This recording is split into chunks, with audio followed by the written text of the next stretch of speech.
Ils se sont toujours sentis bizarres, décalés. Par le hors norme, c'est ma norme. La folie est surtout dans la norme. Être vivant, ça devrait pas coûter autant. Le génie n'apprend pas des autres. Qu'est-ce qu'il faut tuer en soi? Laissez-nous créer.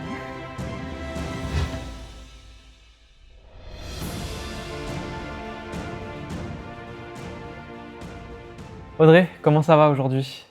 Méga bien. Méga bien. Ton énergie du moment, elle est... Waouh. Waouh. Ouais. Je suis très heureuse d'être là. Je suis très heureuse d'être là avec toi. Et j'ai vraiment envie de livrer ce qu'on ne dit pas. Ce qu'on dit pas. Voilà, donc l'objectif aujourd'hui, c'est vraiment d'aller chercher en profondeur, de vraiment comprendre et d'aller dans une énergie exponentielle. Ouais, et en même temps tellement singulière, tellement précise, tellement juste, tellement passionnée, tellement fine aussi. Ok. Pour commencer, je vais te proposer un jeu. Le principe, ce sera le jeu des dilemmes. Ok, Tu auras le droit entre deux questions, enfin entre deux réponses. Il faudra que tu choisisses ok. celle qui te semble la plus intéressante. Le dilemme, Voilà. l'art du génie. Brillance ou profondeur? Profondeur. Génie visible ou folie cachée? Génie visible. Confort ou radicalité? Radicalité. Appartenance ou vérité brute? Vérité brute. Lien humain ou solitude lucide? Solitude lucide. Hérité ou inventé? Inventé. T'aimes bien inventer? Créer. Créer? Créer passionnément à la folie, par amour et créer ce qui n'existe pas.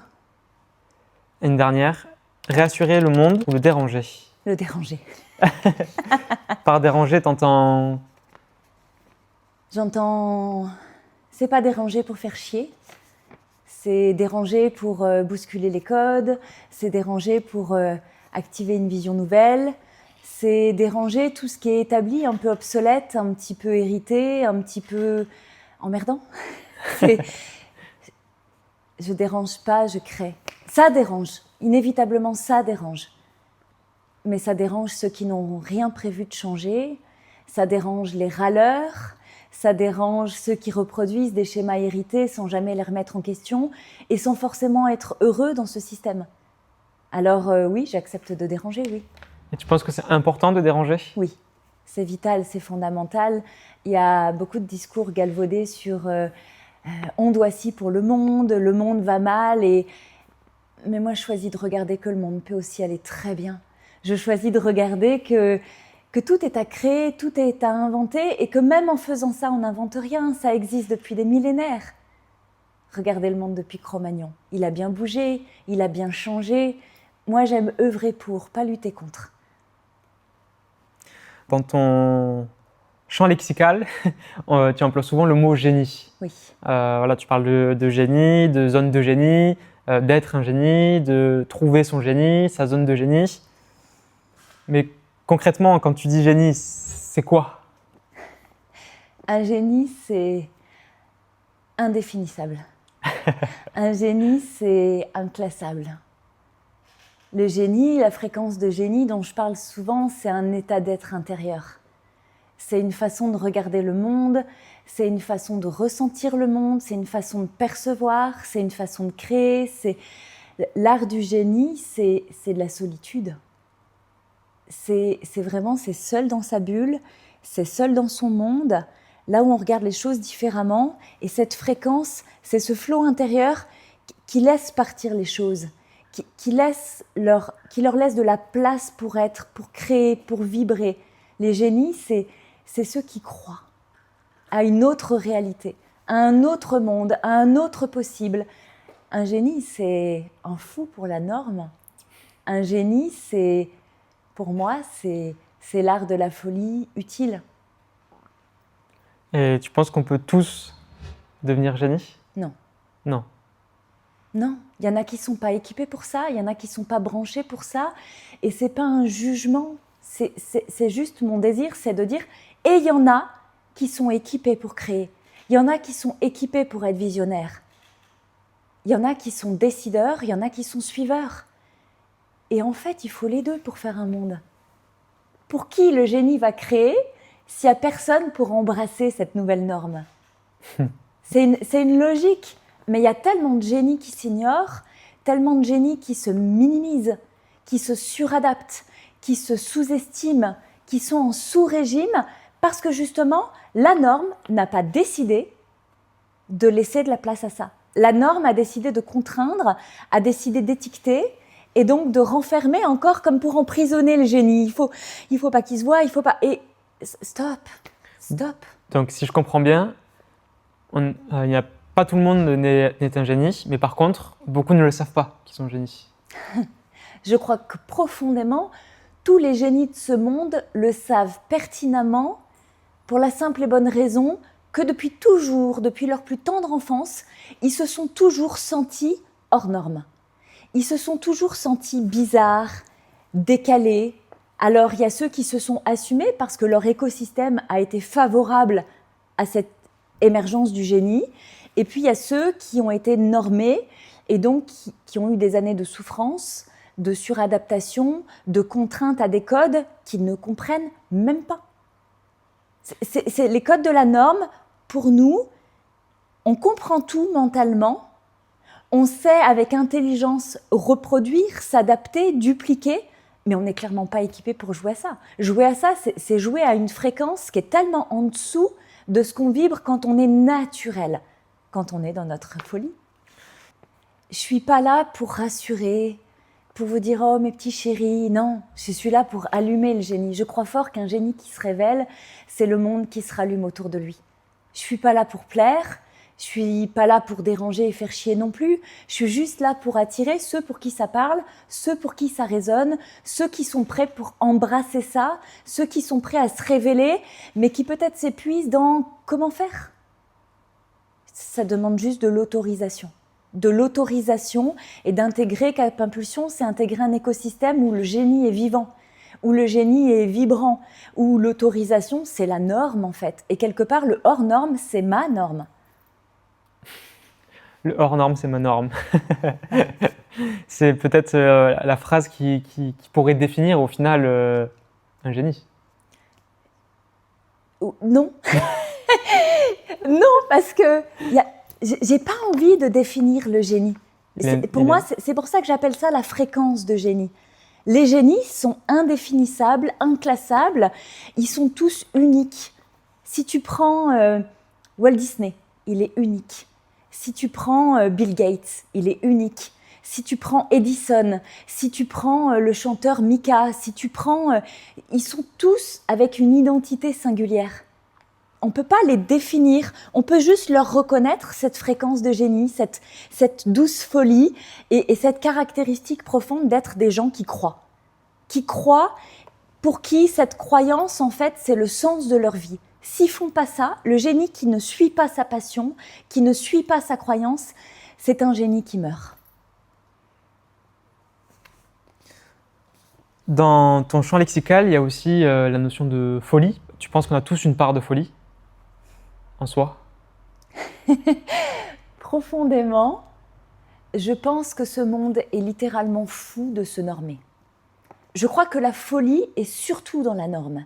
De faire tous les jours la même chose, du lundi au vendredi, du matin au soir, d'avoir tous les mêmes samedis, tous les mêmes dimanches, de vivre un chemin de vie où la quête suprême, c'est la retraite et peut-être le voyage dont on a toujours rêvé. Je crois que la folie, elle est surtout là. On est tous singuliers, on a tous une existence, une histoire de vie qui fait de nous un être différent, un être d'une sensibilité particulière. Je crois tous qu'on a un potentiel à révéler, mais la réalité, il ne faut pas se leurrer, le monde n'est pas équipé pour vivre de ça aujourd'hui. Et puis peut-être que pousser à l'extrait, ce serait peut-être une anarchie aussi finalement. Je crois qu'il faut de l'équilibre dans tout et que cette folie-là, eh bien certains vont l'assumer, vont la révéler, créer de grandes choses et être embrassés par une... C'est la règle de l'égrégore, c'est qu'à un moment donné, c'est 20-30% qui vont embarquer dans une dimension et créer une nouvelle norme. Et c'est ça qui est absolument dingue, c'est que dans ce monde, tous les génies ne sont pas reconnus. Il y a beaucoup de génies qui sont reconnus post-mortem. Il y a beaucoup de génies, et quelque part, quand on regarde aujourd'hui le génie, on peut citer Frida Kahlo, on peut citer Marie Curie, mais finalement, il y a quand même très peu de femmes, et globalement, ce sont souvent des hommes blancs reconnus post-mortem. On commence un petit peu à pouvoir dire, je prends l'exemple de Bill Gates, il y a un documentaire qui est très bien fait sur lui, mais on voit un homme dans une vie de souffrance, dans des relations déchirées. On voit quand même que c'est un homme qui a traversé son existence sans rencontrer le bonheur en dehors de son activité passionnée, passionnante, qui laisse une signature dans ce monde où aujourd'hui tout le monde connaît la pomme. Tout le monde connaît la pomme et c'est quelque chose de normal aujourd'hui. Mais moi, je me mets toujours à la place de ce génie qui a eu cette idée un jour, qui n'a pas été reçue, qui n'a pas été entendue, qui n'a pas été perçue, qui a été jugée, qui a été critiquée. Et je crois que l'art d'être un génie demande de braver des codes qui demandent un courage et une audace et un culot incroyable. Moi, ce que je voudrais, et c'est très très personnel, c'est qu'on puisse avoir un espace où le génie est reconnu et où le génie est libre d'être. Pourquoi je vais faire ça ? Parce que j'ai 3 enfants concernés. J'ai 3 enfants concernés et qu'au-delà d'accompagner des personnes qui ont cette vibration et qui viennent chercher mon génie pour embaucher concrètement mon génie dans leur projet, pour être comme 2 cerveaux qui réfléchissent, ce que je veux, c'est créer une nouvelle norme où mes enfants seront libres d'être avec leur génie incarné sans devoir traverser tout ce que moi je dois traverser pour pouvoir dire ça au monde. Et il faut se justifier, il faut s'expliquer, il faut dire pourquoi, il faut dire comment. Mais merde, être vivant, ça ne devrait pas coûter autant. Justement, en parlant de coût, tu prônes une vie sans compromis, une vie professionnelle, une vie personnelle. C'est, encore une fois, c'est partie de ton champ lexical, pas de compromis, il faut y aller à fond, il ne faut pas hésiter, il faut y aller à 100%, pas de compromis. Qu'est-ce qui brûle en toi au point que tu refuses tout compromis en fait ? Comment t'en es arrivé là ? C'est facile. Si je ne fais pas ça, je meurs. J'ai beau être une maman de 3 enfants qui donne énormément de sens à ma vie, si j'ai plus ma passion, si j'ai plus cette activation, cette fréquence qui m'anime, je le dis là ouvertement et mes enfants le savent, ça fait partie de nombreuses conversations qu'on a pu avoir. Leur seule présence, leur seule existence me tiendrait en survie, mais ne me permettrait pas d'être vivante. Et quel héritage je leur laisserais ? Juste le droit de survivre. Donc, qu'est-ce qui me motive à ce point de dessiner une vie sans compromis ? C'est que la fréquence ne peut pas vivre dans le compromis. Le compromis, ça veut dire choisir un entre-deux comme avoir le cul entre 2 chaises. Ça veut dire faire un peu. Sauf que le génie, il a besoin de faire plein, entier. Il a besoin de tester, expérimenter, rater, recommencer jusqu'à réussir. Un génie qui se déploie, ça prend des années. Un génie qui se déploie, ça prend une vie. Alors, il n'y a pas de place pour les compromis si on veut être reconnu autrement que post-mortem. C'est maintenant que ça se joue. C'est une position quand même très tranchée, oui. Mais est-ce que ça t'a coûté de penser ça ? Est-ce que du coup tu as eu des déceptions, tu as eu peut-être des changements dans ta vie qui ont fait que cette prise de position, ça t'a coûté quelque chose ? Ça m'a tout coûté. Ça m'a coûté mes amis, ça m'a coûté ma famille, ça coûte beaucoup dans la relation. Ça m'a coûté un travail d'introspection profonde, des choix non négociables et radicaux, des décisions impactantes qui sont jugées, qui sont critiquées. C'est ce que je disais tout à l'heure, c'est vraiment un chemin que de venir embrasser son génie parce que ça demande d'être solide intérieurement au point que plus rien autour ne nous fasse trembler. Ça veut dire de tenir sa posture, d'être droite dans son comportement, de prendre toutes les décisions qui vont dans le sens de la fréquence de génie, quand bien même Je me souviens d'une phrase que ma mère m'avait partagée une fois où, dans une discorde familiale, j'explose et je lâche tout ce que je vois du monde, tout ce que je crois de la situation, tout ce que... Ça sort de moi. Et la phrase qui sort de sa bouche, c'est « Mais tu es complètement folle, ma pauvre fille. » Ça coûte de recevoir ça. Ça blesse. Et en même temps, c'est le plus beau cadeau qu'elle pouvait me faire. Parce que oui, je suis complètement folle depuis la norme. On est jugé fou, on est jugé instable, on est jugé pas cohérent depuis la norme. Et ce que ça coûte le plus, c'est très personnel. Ça coûte de sortir du rang. Ça coûte de s'autoriser à croire en soi.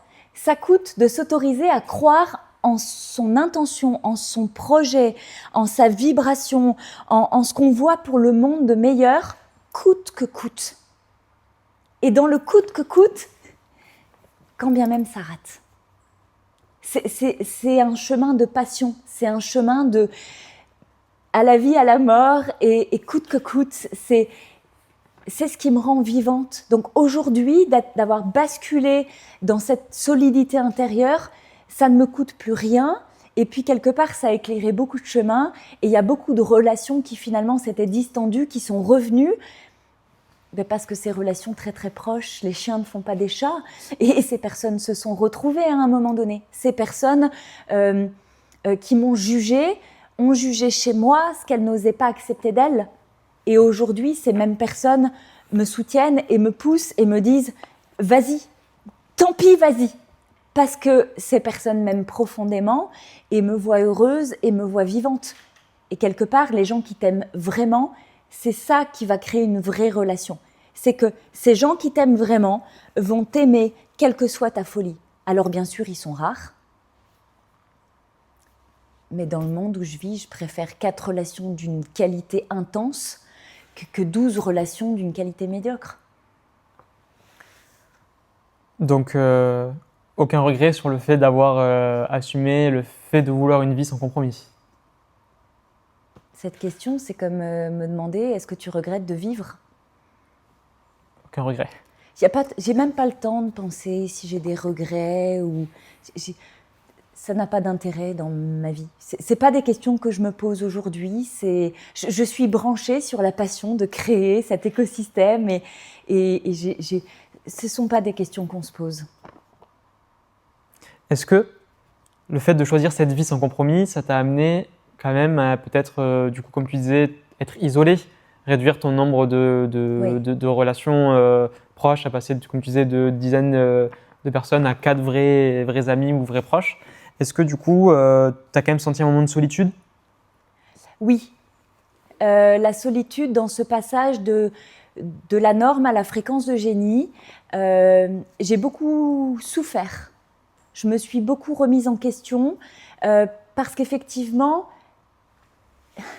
c'est fou comme cette solitude, j'en avais profondément besoin. Tu vois, c'était viscéral. Je sentais que j'avais besoin, en même temps que je me jugeais, de me dire, oui, mais si tu fais ça, alors tu vas être seule. Et dans la norme, bah, si tu es seule, tu es raté. Si tu es seule, c'est que tu vas pas bien. Si tu es seule, c'est que tu as un problème.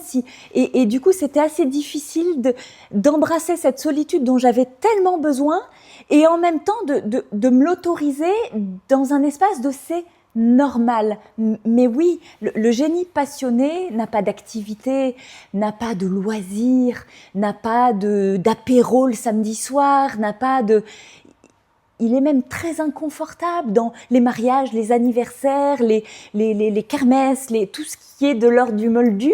Et je le dis avec beaucoup d'amour, mais vraiment, ça m'emmerde à un point. Mais je n'y trouve pas d'intérêt, pas de sens, et même un grand inconfort de comment il faut que je me comporte dans ces univers-là. Donc oui, la solitude, ça m'a coûté, ça m'a fait travailler, ça m'a fait vraiment beaucoup trop me remettre en question, alors qu'aujourd'hui, je sais pas comment dire, j'ai 90% de mon temps seule, vraiment seule, et j'ai comme organiser mon temps entre... J'ai un tiers de mon temps pour moi et magueule.com.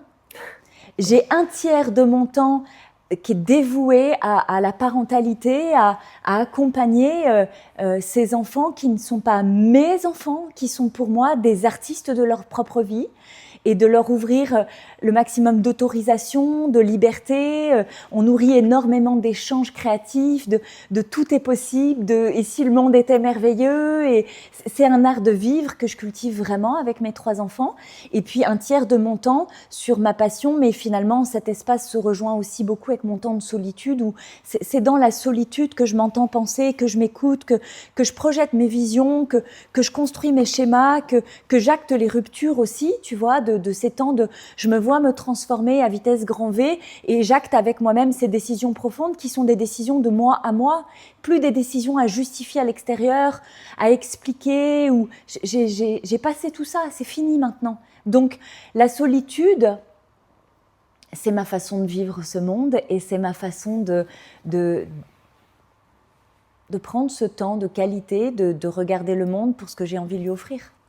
Grâce à la solitude, du coup, tu as appris J'ai appris de moi. des autres aussi. Plus de moi, je crois. Dans la solitude, j'ai appris comment je fonctionnais. J'ai eu du temps pour faire le tri dans mes habitudes de comportement, dans mes habitudes de choix, de décision. J'ai appris à rencontrer ce qui faisait vraiment mon bonheur. J'ai appris à rencontrer comment je fonctionnais vraiment. J'ai appris à calibrer mes journées. J'ai appris à me faire plaisir. J'ai appris à m'autoriser. J'ai appris à être libre. J'ai appris c'était quoi pour moi la liberté. Dans la solitude, je me suis surtout rencontrée, et avec assez d'espace pour m'aimer moi, en fait. Et est-ce que j'ai appris des autres ? J'ai pas à apprendre des autres. C'est une phrase qui cache et sans concession. Le génie n'apprend pas des autres. Ce que j'ai appris dans le monde des autres, c'est que c'était pas moi. Quand on est génie, du coup, on n'a pas vraiment de modèle, référence, vu qu'on n'est pas dans des cases, on est quand même, comme tu disais, atypique, unique. Voilà, tu parlais par exemple que tu disais que Steve Jobs était unique, que tous les génies sont uniques. Mais dans ce cas, comment est-ce qu'on fait ? Qu'est-ce qu'on doit tuer en soi pour créer ? Parce que du coup, on n'a pas de modèle, donc il faut qu'on arrive à se créer son propre modèle. Qu'est-ce qu'il faut tuer en soi pour justement arriver à casser ses codes et casser les portes ouvertes ? Ouais, qu'est-ce qu'il faut tuer en soi ? Tout ce qu'on avait l'habitude de faire pour plaire. Je crois que il faut comme... J'aime bien cette question et j'aime pas cette question parce que j'ai pas envie de tuer quelque chose en nous, j'ai envie de révéler quelque chose de nous. Et en fait, dans cet espace, il n'y a rien à tuer en nous. Il y a des choses et c'est là où ma passion s'exerce, c'est dans la reprogrammation. Il y a à changer les codes, mais il y a surtout à révéler la part de génie, en fait, la part de singularité, la fréquence. Il y a à activer la fréquence surtout. Il y a à s'autoriser cette différence et quelque part ne plus chercher même l'étiquette. Je suis une spécialiste de l'étiquette, j'ai œuvré pendant 7 ans dans la neurodiversité, donc hypersensibilité, trouble du spectre de l'autisme, trouble du déficit de l'attention avec ou sans hyperactivité, mentale et ou physique, les troubles 10, ok, mais tout ça, ça reste des étiquettes de la norme pour mettre en case le génie créatif. Et en fait, c'est aussi de dépasser tout ça. Donc, je crois qu'on n'a rien à tuer en nous. Au contraire, on a tout à révéler. Je pense que beaucoup de génies qui m'arrivent sont déjà morts, en fait. Quand ils arrivent, ils savent et ils savent plus. Ils sentent, mais ils s'autorisent pas. Ils voudraient. Tu vois, il y a cet élan intérieur de « je veux et je suis bloquée ». C'est une fréquence à libérer. Mais quand tu dis qu'ils sont bloqués, c'est par rapport aux normes et au fait que tu disais justement, il n'y a rien à tuer à part le fait d'arrêter de vouloir plaire aux autres. ça fait une partie du chemin et qui est encore différente selon d'où on vient. Il y a certaines éducations qui ont valorisé la différence et des éducations qui ont rejeté la différence. Donc déjà, d'où on vient dans le postulat de base. Donc les schémas à déconstruire ne sont pas les mêmes selon les profils. Ça demande surtout une reprogrammation mentale. C'est que c'est une autre façon de penser, c'est une autre façon de créer. Je vois beaucoup de génies qui ont une idée. Ils ont une vision qui est absolument géniale. Et quand ils construisent le chemin de réalisation de cette vision, ils embarquent avec eux des codes de la norme. Comment entreprendre, comment être un dirigeant, comment être un chef d'entreprise. Alors que moi, j'œuvre pour la pleine réalisation. Et la pleine réalisation n'a pas de code, n'a pas de modèle. Mon action, c'est vraiment de venir activer la vision et simplifier l'action. C'est comme le Rubik's Cube. Clac, clac, clac, clac. Tu ne construis pas tes faces toutes jaunes, toutes bleues ou toutes vertes en faisant d'abord tout jaune, ensuite tout vert. Et c'est ça qui est un petit peu, des fois, complexe pour le génie il voit sa vision, il voit le cube terminé. Mais le chemin de construction, si on embarque la norme te demande de faire une face et après l'autre. Alors que c'est vraiment clac, clac, clac, clac. Et c'est un chemin de long terme où le génie est souvent impatient. Le génie, il veut tout pour hier parce que sa vision, il la voit concrètement, elle est là. Et du coup, il ne comprend pas pourquoi le monde ne va pas aussi vite que lui. Et donc, pour activer sa vision, ça demande de construire clac, clac, clac, clac, clac, clac. Vraiment ce Rubik's Cube qui fait que ça peut embarquer, tu vois, pas la norme, mais ceux qui sont les innovateurs, les précurseurs, tu vois, dans ce design-là, et devenir vraiment construire et co-construire le projet, en fait, avec des parties prenantes. Et c'est là où c'est intéressant d'activer sa vision de génie, d'avoir les bonnes relations, le bon écosystème pour s'entourer de parties prenantes qui vont construire avec nous le patchwork fou qui va faire qu'ensemble, ça va marcher. Un génie qui est seul à créer, il va rencontrer une limite. Pour que sa grande vision intègre le monde, il a besoin de parties prenantes. Mais le recrutement, c'est pas évident. Pour un génie. C'est pas évident. Parce qu'un génie qui recrute, il croit que parce que c'est clair pour lui, il va être compris. Il croit que toutes les personnes qui vont collaborer autour de lui vont comprendre et vont savoir faire. Et même, il prend les meilleurs génies du monde dans leur art. Eh bien non, c'est pas encore ça, parce que chaque génie a une direction. Et mon art à moi, c'est de permettre à des génies de se rencontrer. Et je fais comme de la médiation. Dire, attends. Sa vision, c'est ça. Ta vision, c'est ça. Et là où vous vous croisez, c'est ça. Et ce que vous pouvez activer ensemble pour co-construire, c'est ça. C'est ça qui m'allume. Attention à ne pas faire de compromis quand même sur le fait d'aligner les deux visions. Il n'y a pas de compromis quand il y a deux visions qui s'alignent parce que ce sont déjà des génies qui sont branchés dans leur dimension. Et ce que je leur offre dans la médiation, c'est en fait exponentiel. C'est-à-dire que seul, on connaît la phrase, hein, seul on va plus vite, mais ensemble on va plus loin. Et donc, quand le génie commence à intégrer d'autres zones de génie, d'expertise, il apprécie.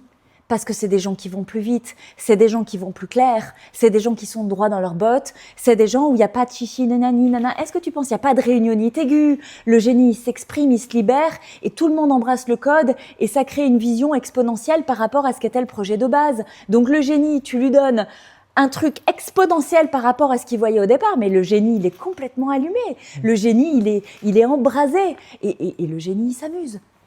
Un génie qui ne s'amuse pas, c'est un génie qui se meurt. Il y a beaucoup de notions de mort dans notre échange. Ouais. Mais j'aimerais revenir sur quelque chose que tu as dit, où tu expliquais qu'un génie qui essayait de construire son chemin, il prenait des codes avec justement le Rubik's Cube. Mais du coup, quand toi tu arrives et tu bouleverses leur idée de faire les faces une par une, mais de tout imbriquer, ça doit être dur émotionnellement. Non, c'est jouissif. Parce que justement, ce qui les emmerde, c'est justement de faire les faces les unes après les autres.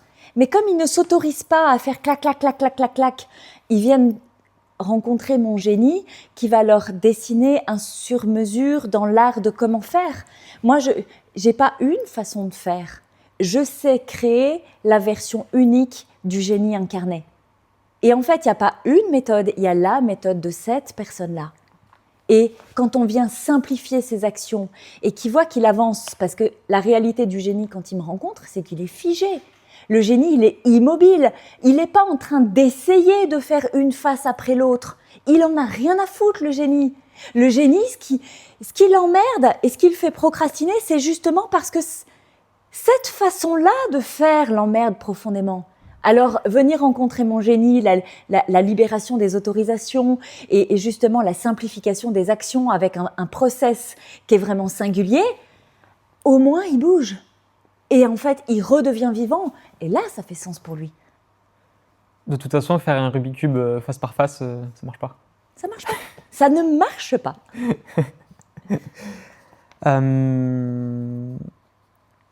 Est-ce que si là, par exemple, tu pourrais faire passer un message, qu'est-ce que tu voudrais que le monde comprenne enfin sur les génies, même si ça peut peut-être bouleverser et pas faire plaisir à la norme? Foutez-nous la paix. Laissez-nous créer. Laissez-nous œuvrer. Laissez-nous être utiles. Laissez-nous transformer quelque part tout ce qui vous emmerde. Faites-nous confiance. On ne vous demande pas d'être comme nous. On vous dit juste qu'on est là pour créer avec amour pour vous. Tu parles beaucoup de zones de génie. Tu dis que tu élèves les génies justement à entrer dans leur zone de génie. Mais à aucun moment on a parlé de ton génie à toi. Déjà, de base, je lis les gens jusqu'au fond de la culotte quand je les rencontre. Ça, c'est un truc qui est intégré chez moi. J'ai mis du temps à le comprendre, mais on m'a souvent reproché d'être trop cash, de dire trop les choses. Moi, quand je rencontre les gens, il y a comme un scan, tu vois, qui est intégré.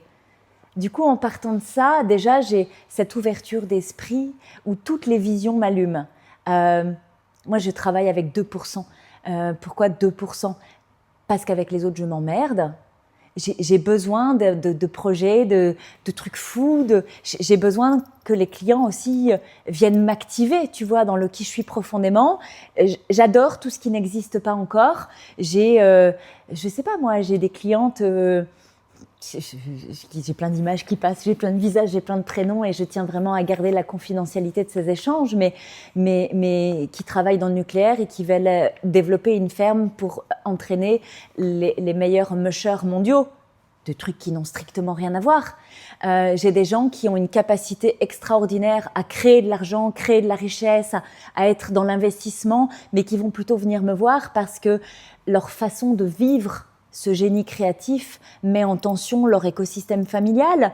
Je peux avoir des génies qui ont compris et expérimenté à des très hauts niveaux de management dans des structures fermées, qui sortent de ces structures pour créer quelque chose qui est plus souple, qui est plus vivant, qui est plus humain, qui est plus hors norme, certes, mais qui est beaucoup plus efficace. Et donc, mon art à moi, c'est déjà de les recevoir, de les percevoir, d'avoir cette capacité. Je suis passionnée par la reprogrammation mentale. Donc, moi, c'est de les écouter et c'est quelque chose que je n'explique pas, mais des fois, c'est dans une phrase, c'est un mot qui a une vibration particulière. Les musiciens, certains ont l'oreille absolue. Moi, mes oreilles écoutent la fréquence de génie. Tu vois, et des fois, c'est le mot qui m'appelle. Et quand je plonge dans le mot avec mon client, on révèle des choses qu'ils n'avaient pas vues. Et je pense que c'est souvent ça qui les fait évoluer à mes côtés, c'est que je vois ce qu'ils ne voient pas encore. Je sais regarder ce qu'ils n'osent pas regarder. Je sais mettre en lumière les zones d'ombre, les angles morts et ces espaces qui ils ne s'étaient pas rendus compte, les enfermaient encore, les contraignaient encore, ces croyances héritées qu'ils écoutaient encore, autant qu'ils se sentent libres et la plupart ont déjà réalisé de grandes choses, se sont déjà affranchis de tellement, mais ils sont encore retenus. Mon génie à moi, c'est clac, clac, clac. Et justement, à quel moment tu as su, tu as découvert, tu t'es rendu compte que ton génie à toi, c'était clac, clac, clac? Je crois que mon génie à moi, ça a toujours été clac, clac, clac. C'est pas un moment où je m'en rends compte. En fait, je crois que je le sais depuis toujours. La différence, c'est le moment où je l'accepte que je suis cette version-là, le moment où je l'assume est le moment où je décide d'en faire quelque chose. Parce que entre le moment où je l'accepte, je dirais que c'est le chemin du développement personnel, accepter qui on est avec ses différences, tatati tatata, je connais les phrases par cœur. Le moment où tu l'assumes, c'est quand tu laisses émerger de toi une fréquence un peu plus haute, mais que tu es encore en train de créer quelque chose qui s'entend. J'ai fait ça, moi, pendant 7 ans. J'ai créé des espaces où on aimait ma folie, on embrassait mon génie, et pour autant, je vendais des processus, des programmes, des accompagnements, des choses qui peuvent s'entendre. Tu vois, c'était la période où je suis différente, mais pas trop. Tu faisais le Rubik's Cube face par face. C'est ça. Et pour le coup, tu vois, dans la notion de pleine réalisation, du génie incarné qui vient faire embrasser la vision et l'action simplifiée, voilà, c'est juste une révélation. Et c'est ce que je dis, de toute façon, mon art à moi, c'est de révéler des génies qui ont besoin d'émerger pour allumer le monde autour d'eux. Et c'est pas le monde, certains œuvrent à l'international, mais certains œuvrent déjà pour leur monde, leur écosystème. Une femme qui se révèle, c'est aussi une tribu qui rayonne. Il y a des enfants derrière, tu vois, il y a une succession, il y a un héritage qu'on laisse. Et ça me touche profondément, peut-être parce que je suis maman. Du coup, ça t'a pris quasiment 7 ans pour débloquer ton génie à la fréquence à laquelle il est actuellement. Oui, 7 ans où j'ai tout compris et où j'ai rien compris. 7 ans où j'ai tout compris, j'ai su tout faire et j'ai tout réussi, mais je retombais toujours dans ce petit goût de « c'est ça, mais c'est pas ça ». Il y avait vraiment « c'est ça, mais c'est pas encore ça ». C'est ce que je dis, ça prend du chemin. Et aujourd'hui, oui, j'ai libéré tout mon potentiel de génie, j'en parle facilement, j'assume pleinement, je suis d'un autre monde et j'adore ça. Et ça prendra du temps pour construire cette œuvre, pour attirer des personnes qui sentent, tu vois, que c'est ça leur vibration et qui vont eux-mêmes comprendre que ça prend du chemin, que ça prend une vie. Et en même temps, j'ai envie de vous dire, cette vie, elle est là pour que tu la vives. Donc, vis-la avec qui tu es profondément. Du coup, est-ce que tu considères que tu es un accélérateur de découverte de son génie ou de comprendre son génie ou tu accélères le temps que ça prendrait d'amener son génie à une haute fréquence? Oui. Et ça me rappelle un de mes clients qui m'avait dit « Audrey, tu es un accélérateur de particules ». Oui, je permets l'accélération en même temps que j'invite souvent au ralentissement, à venir embrasser cette zone de vide qui est très inconfortable dans une société où tout va vite, on veut tout pour hier, on veut tout de suite. La fréquence de génie, elle se branche dans la profondeur intrinsèque, dans la vérité brute, et ça demande un espèce de sas, tu vois, où il faut faire taire le bruit du monde. Il faut vraiment venir dans cet espace où tu n'entends plus que ta fréquence pour déjà la rencontrer, pour goûter ta fréquence, pour sentir à l'intérieur de toi qu'est-ce qui fait que tu te sens vivant.